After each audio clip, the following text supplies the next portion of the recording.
بیرون ملک گئے مسلمان، اگر ان کے اخلاق ہوتے میرے نبی والے تو اسلام یوں پھیلتا جیسے صبح صادق کی روشنی پھیلتا. تو ہماری بد اخلاقی نے ہمیں تباہ کر دی. تو کسی کی برائی سے حکم تھوڑا ہی چھوڑا جاتا ہے. میرے برے ہونے سے تم مدرسے پڑھنا چھوڑ دو گے، علم چھوڑ دو گے. مولوی بڑے خراب ہوتے ہیں، علم ہی چھوڑو. نمازی بڑے خراب ہیں، داڑھی والے دیکھو داڑھی رکھ کے جھوٹ بول، لہٰذا داڑھی منڈا دو. تو اب تو تم نے دو گناہ کر دی، ایک جھوٹ بولنے کا، ایک داڑھی منڈانے کا. چونکہ جھوٹ بولنے کا تعلق داڑھی سے نہیں ہے، جھوٹ بولنے کا تعلق شریعت سے ہے. شریعت میں جھوٹ بولنا حرام ہے. تو بھائیو، تبلیغ کا کام ہر مسلمان کے اسی طرح ذمہ ہے جیسے نماز ذمہ ہے، روزہ ذمہ ہے، حج ذمہ ہے، زکوٰۃ ذمہ ہے، ایسی تبلیغ بھی ذمہ ہے کہ اپنے دین کو بھی باقی رکھو، اپنے دین کو بھی کی حفاظت کرو اور اوروں تک بھی پہنچو. پتہ نہیں کتنے لوگ تمہاری وجہ سے ہدایت پہ آ جائیں گے. ایک دفعہ جنید جمشید میرے سامنے بیٹھا اور اتنا رویا کہ اس کی ساری یہ داڑھی نا تر ہو گئی، اس کے منہ سے تھوک نکل یہ ساری داڑھی گندی ہو گئی اور آنسو بہہ اور کبھی ایسے گرے کبھی ایسے گرے.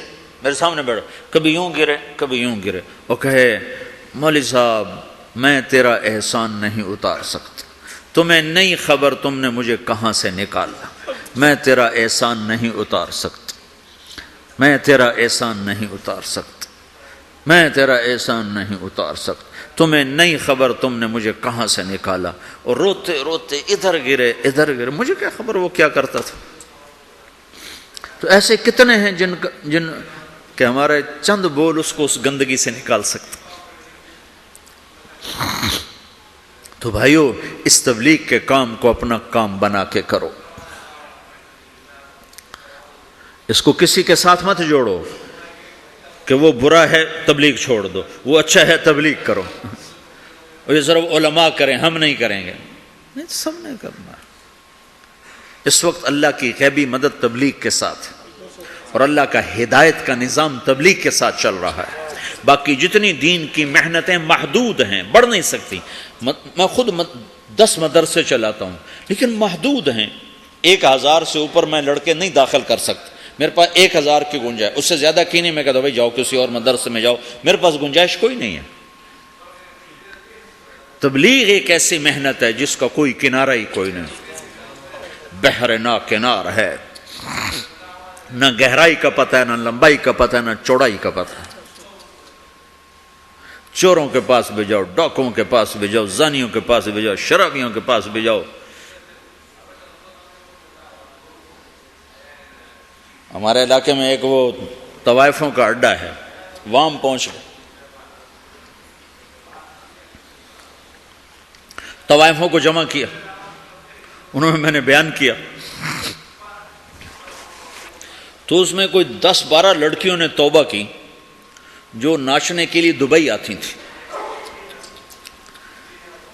اگلے دن ایک لڑکی تو اڈا چھوڑ کے بھاگ گئی اور اپنے رشتہ داروں کے پاس چلی گئی کہ مجھے پناہ دو، میں اس گندے کام سے توبہ کر چکی.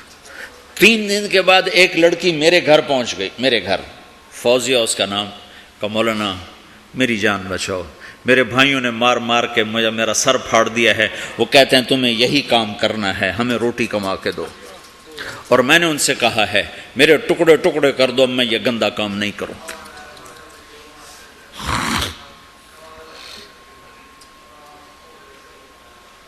ہم نے تو ہر ایک کے پاس جانا،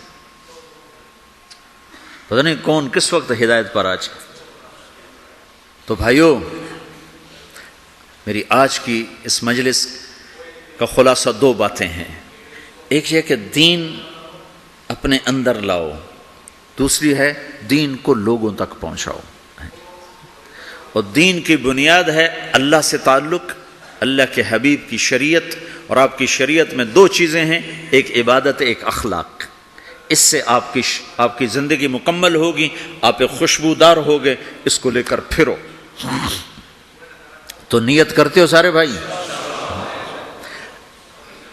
4 مہینے، جن کے 4 مہینے نہیں لگے وہ آج نیت کر لو 4 مہینے لگانے کی، ٹھیک ہے نا؟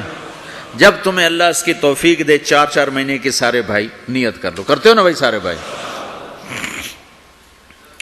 جمعرات کو یہاں مرکز میں آیا کرو، رات یہاں قیام کیا کرو، اپنے کھانے کے ساتھ ہو، بستر کے ساتھ ہو، رات یہاں قیام کرو، پورے ہفتے کا غبار دھل جائے گا۔ ہر مہینے 3 دن ضرور لگاؤ۔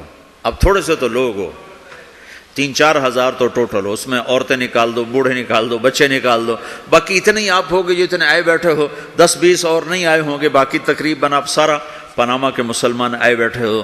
آپ اپنی ترتیب بنا کر ہر مہینے 3 دن کے لیے نکلنے کی ترتیب بناؤ۔ نوجوانوں سے بھی کہتا ہوں، تم جا کے سو جاؤ، کھاتے رہو، پیتے رہو، 3 دن لگا کے آ جاؤ، کچھ بھی نہ کرو، 3 دن لگا کے آ جاؤ۔ تمہیں دیکھنے میں کوئی فائدہ نظر نہیں آ رہا، نکلتے رہو، نکلتے رہو، نکلتے رہو۔ جنید جمشید جب ملاقات ہوئی تو 3 دن کی بات پکی ہوئی، بس 3 دن نہیں چھوڑنے۔ اس کا اشکال یہ تھا، میں تو سٹیج پہ یہ کچھ کرتا ہوں تو میں 3 دن کیسے لگاؤں، میں تبلیغ کیسے کروں، میں تو کیا کرتا ہوں سٹیج پہ، لڑکیاں ناچ رہی ہیں، لڑکے ناچ رہے ہیں، میں بھی ناچ رہا ہوں، تو تبلیغ اور یہ کیسے جوڑے گا؟ میں نے کہا جوڑے گا، تم کرو۔ دوا کھاتے کھاتے پھر آہستہ آہستہ ہی فائدہ ہوتا ہے، کہ پہلے دن گولی اندر اور دم جلندر۔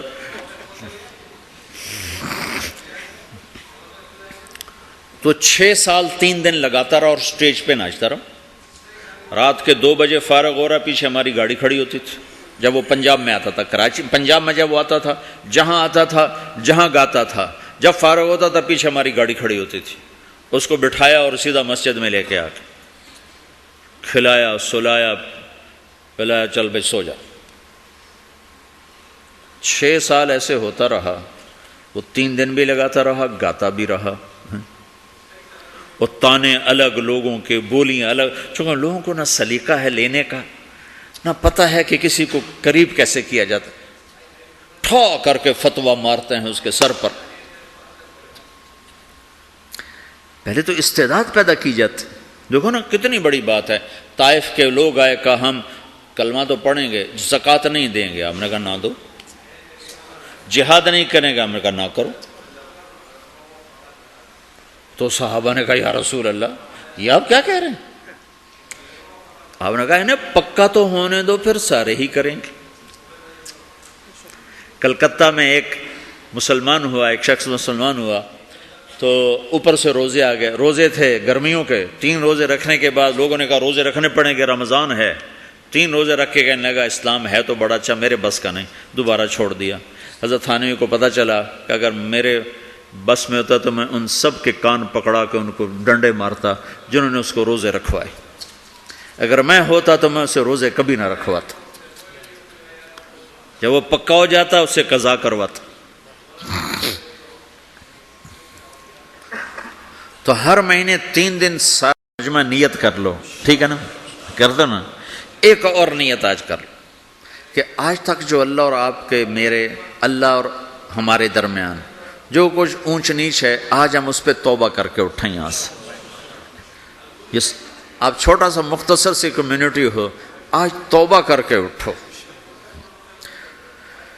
3 چلے جب مرضی لگاؤ گے، چلہ جب مرضی لگاؤ گے، 3 دن لگانے کے لیے ترتیب بناؤ گے، توبہ کے لیے تو کوئی ترتیب نہیں۔ ابھی تم کہو میری توبہ تو معاف، یہ ایسی تشکیل ہے جو میں ابھی چاہتا ہوں، ابھی، کہ آپ سارا مجمع یہاں سے توبہ کر کے اٹھو، ٹھیک ہے؟ نیت کرتے ہو سارے مجمع؟ تو کہو یا اللہ میری توبہ، پھر کہو یا اللہ میری توبہ، پھر کہو یا اللہ میری توبہ۔ اب آپ کو مبارک ہو، اگر یہ دل سے کہا ہے تو رب ذوالجلال کی قسم آپ کے سب گناہ معاف ہو چکے، سب۔ آپ ایسے بیٹھو جیسے ابھی ماں کے پیٹ سے جنم لیا۔ میں پاکستان میں اس کا بڑا اہتمام کرتا ہوں، اور اس سے ایسے ایسے لوگوں نے توبہ کی کہ میں حیران ہو گیا۔ ڈاکو، قاتل آ کے بیٹھے اور سنا ہے تو بس ٹپ ٹپ آنسو گرے ہیں، اور ایسی توبہ کی ہے کہ حیران ہو کے رہ گئے۔ اور توبہ کا مطلب بڑا خوبصورت ہے۔ توبہ کا مطلب معافی نہیں، یہ لو مجھے معاف کر۔ توبہ عربی کا لفظ ہے، اس کا مطلب ہے واپس آ جانا۔ اللہ کتنا خوبصورت الفاظ استعمال کرتا ہے، توبو الی اللہ، میرے بندو میری طرف واپس آ جاؤ، میری طرف آ جاؤ۔ جب کوئی آدمی توبہ کر کے اللہ کے در پر آتا ہے تو اللہ کہتا ہے من تقرب الی تلقیتہ من بعید، میں آگے بڑھ کر اس کا استقبال کرتا ہوں۔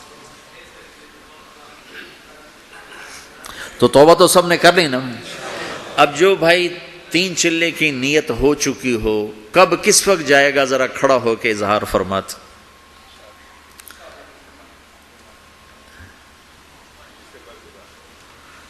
جب مرضی آپ طے کرو، دسمبر کرو، جنوری کرو، ستمبر کرو، اکتوبر کرو، ذرا کھڑے ہو کے اظہار فرما دو۔ جی بھائی، جی بھائی،